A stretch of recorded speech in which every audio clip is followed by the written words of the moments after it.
Morning, Bande Matram. Welcome all of you. So this morning we are going to discuss a very good chapter, that is on what survives after death. So this is the rebirth part 2. We are going to discuss. It is on exclusively on new birth. So this is the topic of discussion for this morning. It is a glorious morning, of course. Many times people keep asking the question, and this is the answer by Sri Aurobindo, our master, to the queries, not only to his followers, but to the entire human questionings. What people they are curiously, they keep asking, and Sri Aurobindo seriously answers the true fact in a crystal clear manner. That's what we are going to discuss: what really remains after death and what does not. So this is the topic of discussion for right now. We are going to discuss, when we discuss the thing on new birth, very interestingly, the thing what really we use, and we of course discuss, when there is a new birth one brings, when there is a new birth we brings all that is necessary from the past lives. Everything is carried over from the past lives. When this is a plural of life, past lives means many life we have taken, and we our psychic being, our soul gains experience through lives and lives and lives. So it is uncountable past lives, but also gathers that is what is necessary from the earth consciousness, not only from past lives, and whatever the required requirement, it is gathered from the earth consciousness, and to so to brings a new element to as one develops. So many things actually that characteristically influences the rebirth or new birth. So again we'll go and see few questions on Sri Aurobindo, Sri Aurobindo quotes. When one gets a new body, when one gets a new body, the nature which inhabit it, nature of mind, nature of vital, nature of physical, is made up of the many personalities, and previously it has been quoted from past lives.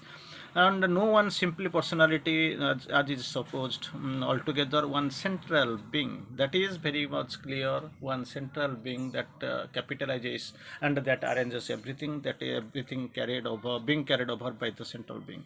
So the complex personality formed partly by bringing together personalities of the of past lives, number one, but two, gathering experiences, tendencies and influences, three things. One, personalities of the past life. Again, the gathering experiences, tendencies and influences from the earth atmosphere, which are taken upon by one of the constituent personalities as suitable for it, for the nature, own nature. That is what the requirement. Again, we will proceed very interestingly. What Sri Aurobindo quotes, interesting definition: what really remains and what survives and what does not. That is a question of that is an oft discussed topic, that is a burning topic for now.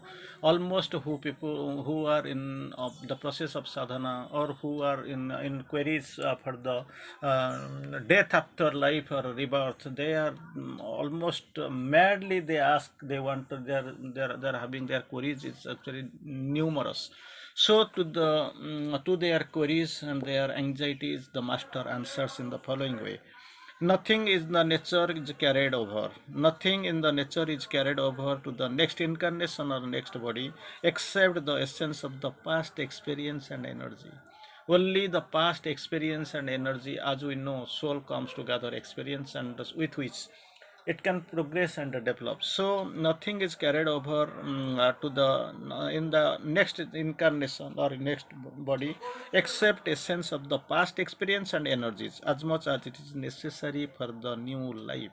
Not all, but as much as it is required and necessary to be carried forward by the psychic being, it is carried forward.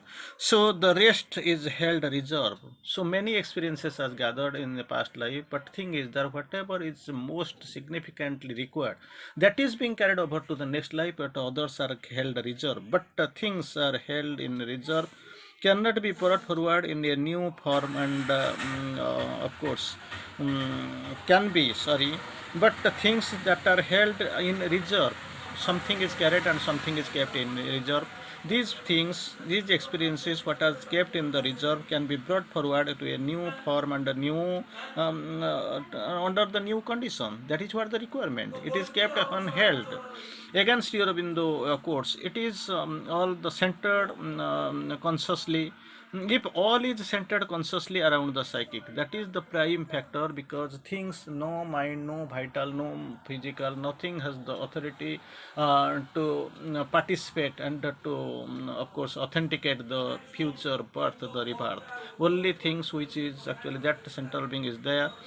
So Sri Aurobindo quotes, if all is centered consciously around the psychic, centered consciously around the psychic, then mental or vital parts of the being survive. Otherwise, they will be separate. Otherwise, they are separate. If it is centered around the psychic, then this mental and vital parts of the being survive, otherwise they are separate. Again, the vital parts, two parts here in the course. First one is mental part, another is vital part. So far this vital part is concerned, because centering around the psychics here in the course of two terms. One is the vital, for instance, survives for some time, that we have already discussed, and we know for the some time it survives, and during that period actually then breaks up and dissolves into the desires and the fragmentary bits of a vital personality. If there are something greed, instincts, impulses, then actually the vital breaks or dissolves and breaks to the bits of the vital personality. Again, Sri Aurobindo comes and quotes very smartly, the mental is usually more lasting than the vital. And again, but there too, it also dissolves. Dissolution is ultimately sure.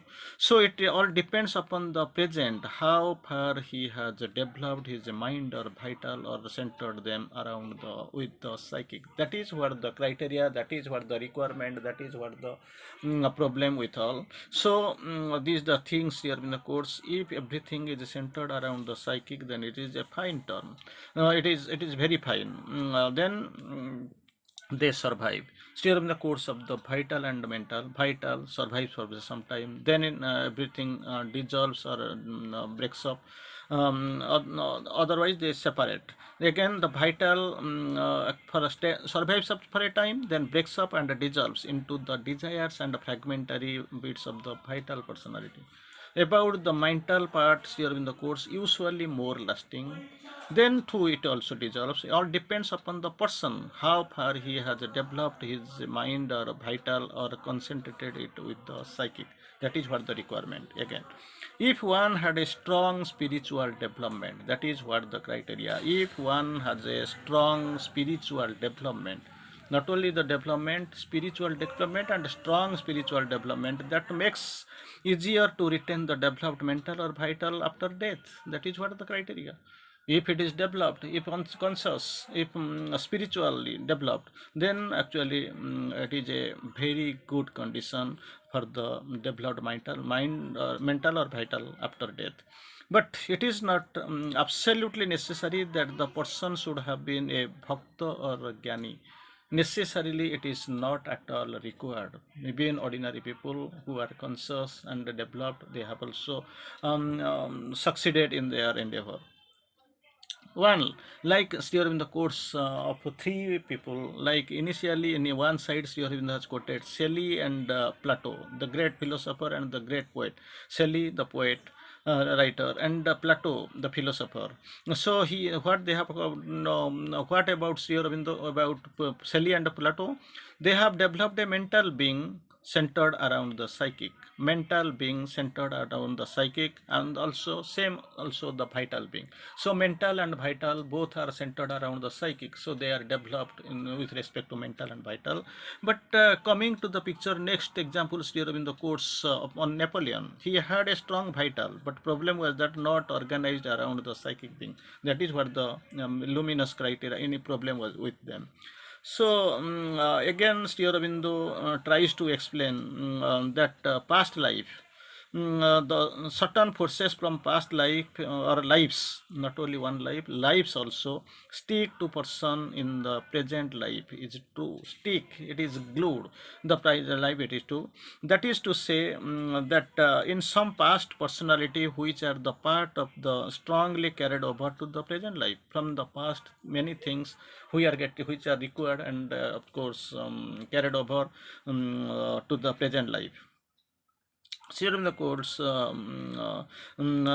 beautifully about the further step of action, and one beautiful question has been answered about really, of course, beautifully, that already we have quoted good soul and the bad soul. That is what we have already discussed in our previous discussion. We have seen that the good soul and bad soul, and this somehow we have differentiated to some portion in our discussion, of course. And this is a very beautiful line, Sri Aurobindo, as per Sri Aurobindo. The real sanction of the good and ill are not good fortune for the one and the bad fortune for the another. It is that the real sanction for good and ill is not good fortune for one and bad fortune for another, but how it works. This is the good. With the good, it leads, that good leads towards a higher nature which eventually lifted up after suffering. So it is above suffering if there is a good one that leads towards a higher nature, and it keeps you above the suffering. What about the bad one, ill one? Ill one pulls towards the lower nature, which remains always in the circle of suffering and evil. That is what the point of distinction. And again, the good man suffering, sometimes we feel, many times in orthodox theory we feel that person is a good, but he is suffering badly. Master course, it is during for the orthodox theory, maybe in the past life he was a great villain. Here a bad person, but actually he is he is living a very nice and a gentle life. It is for the angelic character of the past life. That is what the present one Sri Aurobindo tries to quote interestingly. And we will go for the next point of interaction, that is Sri Aurobindo quotes. Sometimes we have been instructed, psychic being, soul is the spark of the divine, psychic the developed person. Is there, we can find one psychic being carrying two lives at a time? That is a brilliant burning question. Mr. Arvind categorically refuses. No, psychic being can't take up more than one body at a time. There is only one psychic being for each human being, one psychic being for each human being, but the being of the higher planes, if these beings are of higher planes like gods of overmind, can manifest in more than one human body. They can manifest in more than one human body, but the condition is that they are gods of the overmind. At the time of sending different emanations into the different bodies, that will be called vibhutis of the devata. So again, we have seen sometimes like some when we go forward and we see the present scenario, when we see Sri Aurobindo tries to quotes for most people when they die, the vital dissolves after the time not sufficiently formed to be immortal. So they dissolve because this vital yet to be formed to be immortal. So they dissolve. This vital dissolves. The soul descending makes a new vital formation suitable for the new life. That is what is being formed and which being created by the soul. Again, the physical also dissolves after vital Sri Aurobindo comes to the physical also dissolves. We know in the Panchabhuta it actually mixes. So, and in each life it gets a new physical formation. Already we have seen in Savitri, body is summed the drifts of numberless births. Spirit to the spirit was the same. So, new body, new body is being formed by the for the new life. And again, to preserve the same physical would mean physical immortality. Many times we feel, suppose somebody is going to live for 50 years, another 20 years is added. Is it immortality? No.